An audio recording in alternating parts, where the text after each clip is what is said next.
సాధారణంగా ఒక బిడ్డకు తన తండ్రి తల్లి అంటే గొప్ప హీరో వర్షిప్ ఉంటుంది. మా నాయన హీరో అనుకుంటారు ఎవరైనా. కానీ కేసీఆర్ గారి కడుపున పుట్టిన బిడ్డగా నిజంగా నా పూర్వజన్మ సుకృతం, నా అదృష్టం. ఎందుకంటే మా నాన్న నా ఒక్కడికే హీరో కాదు. మా నాన్న మొత్తం తెలంగాణ జాతికి హీరో, 4 కోట్ల తెలంగాణ ప్రజలకు హీరో. తెలంగాణకు విముక్తి కల్పించిన ఒక మహానుభావుడు, ఒక కారణ జన్ముడు కడుపున నేను పుట్టడం నా అదృష్టంగా భావిస్తా ఉన్నా. నిజంగా అప్పుడప్పుడు ఇప్పుడే పెద్దలు చెప్తా ఉంటే కొన్ని సినిమా రీల్ లాగా మనసులో తిరుగుతూ ఉండే. వారు చెప్తున్న కొన్ని మాటలు, కేసీఆర్ గారు ఉద్యమానికి నడుం బిగించినాడు. ఎన్ని ప్రతికూల పరిస్థితులు, ఎన్ని ఇబ్బందికరమైన పరిస్థితులు ఇప్పుడే పెద్దలు మస్సున్నాచారి గారు చెప్పినారు.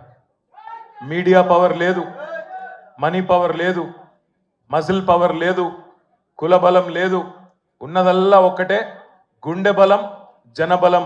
దానితోనే ఆనాడు 25 సంవత్సరాల కిందట పార్టీని పెట్టిన తర్వాత ఎన్ని దెబ్బలు, ఎన్ని అవమానాలు, ఎన్ని రకాల ప్రతికూల ఫలితాలు ఇప్పుడే హరీష్ రావు గారు మేము వివరంగా చెప్పినారు. ఇవన్నీ ఎదుర్కొని ఇంకొకరు బతికి బట్టగట్టాలంటే ఈ రోజున్న రాజకీయాల్లో సామాన్యమైన విషయం కాదు. కానీ తాను తెలంగాణ అనే స్వప్నాన్ని తెలంగాణ ప్రజల తరపున స్వప్నించి ఒక కలగని ఆ తర్వాత 25 సంవత్సరాలుగా ఈ రాష్ట్ర రాజకీయాన్ని శాసించి అల్టిమేట్గా సావు నోట్లో తలబెట్టి తెలంగాణను సాధించిన కారణ జన్ముడు మన నాయకుడు కేసీఆర్ గారు అనడంలో రెండో ఆలోచన ఎవరికి కూడా లేదు.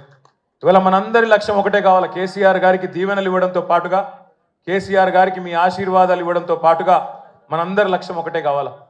గత 14-15 నెలలుగా రాష్ట్రంలోని ఏ మూలకి పోయినా, ఏ ఊరికి పోయినా, ఏ పట్టణానికి పోయినా, ఏ మనిషిని ఒకసారి ఇట్లా కదిపినా, ఆటో డ్రైవర్ కావచ్చు, రైతన్న కావచ్చు, ఒక తమ్ముడు కావచ్చు, ఒక చెల్లె కావచ్చు, ఒక ఆడబిడ్డ కావచ్చు, ఎవ్వలను కదిపినా ఇవాళ ఒకటే మాట వినబడుతున్నది, మళ్ళీ కేసీఆర్ రావాలే, కేసీఆర్ గారు తిరిగి రాష్ట్ర ముఖ్యమంత్రి కావాలే అనే ఒకటే మాట వినబడతా ఉన్నది.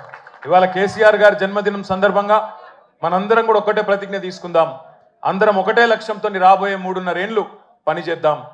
ఒకటే ఒక లక్ష్యం, మళ్ళీ తిరిగి ఏ కేసీఆర్ గారి వల్లనైతే ఈ తెలంగాణ సాకారమైందో అదే కేసీఆర్ గారు తిరిగి ముఖ్యమంత్రి కావడమే లక్ష్యంగా అందరం 60 లక్షల మంది గులాబీ దండు ఆయన కుటుంబ సభ్యులందరం కూడా కలిసిమెలిసి గట్టిగా పనిచేద్దాం.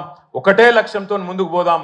రెండో ఆలోచన లేకుండా, రెండో అభిప్రాయమే లేకుండా అందరం కూడా ఆ మహానుభావుడికి ఇచ్చే కానుక, ఆయనకు మనం ఇచ్చే బర్త్డే గిఫ్ట్ ఖచ్చితంగా మళ్ళీ తిరిగి తెలంగాణ అనే పసిగుడ్డును తండ్రి చేతిలో పెట్టడమే మనం ఇచ్చే గిఫ్ట్ అవుతుందని చెప్పి మళ్ళొకసారి మీ అందరికి కూడా గుర్తు చేస్తూ